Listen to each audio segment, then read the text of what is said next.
Chloe! Yan, nandito tayo para try natin itong binibenta nating tray, butterfly DP tray. Ayan, may brush, small brush. And then may kutsara, maliit na kutsara. Ayan. And then meron siyang stopper. Stopper ba tawag dito?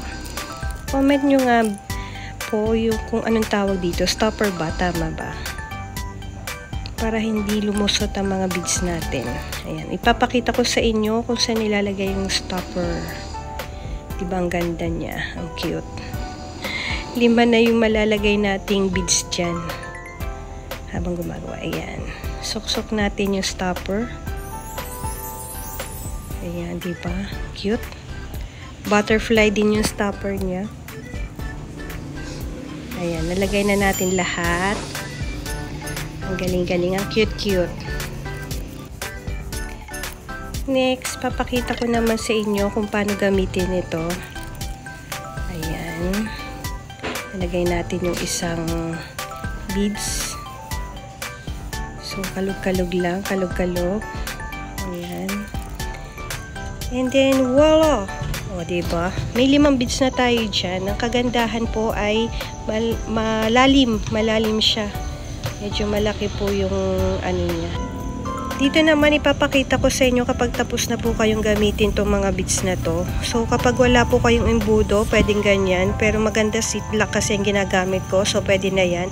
I-wide open nyo na lang po yung ano niya. Mapapansin nyo po, may mga nalalaglag-laglag. So, iwasan nyo na lang po yan.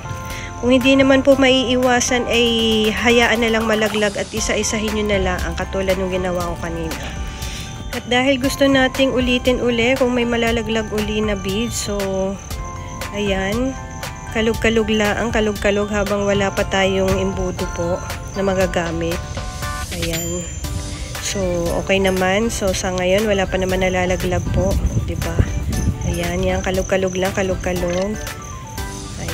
Malapit na po. Ayan, may natira pa.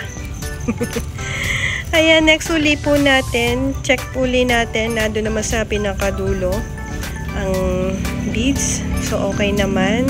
Pangatlong try na po natin to. So, kalug-kalug lang, kalug-kalug hanggang matanggal lahat. Mailagay sa ziplock natin yung beads. 2 na lang pong beads sa tray ang natira. Ngayon ko lang po naisip, meron pala tayong kutsara na pwede nating gamitin. Ayan, i-shoot-shoot sa ating ziplock or sa lalagyanan. Pwedeng ganyan po. Yan nga palang purpose ng spoon. Hindi ko agad naisip kanina. Ayan. And then, ayan, hindi ko na naipakita kung paano. And then, yung last part po ng paglalagay ng beads. Ito na. So, ilalagay uli natin na walang imbudo. So, kalug-kalug-kalug lang po. Ayan, kalug-kalug. So, nag-stop ako kasi ayaw na niyang umalis sa kanyang lagayan. So, ito palang gamit ng brush. Ngayon pa lang din naisip, katulad ng kutsara kanina. Susme. Kaya nga pala may ganun kasi kailangan gamitin. So, ngayon ko lang po na-realize, pasensya na po. Ayan, and then, tapos na po. Ayan na po.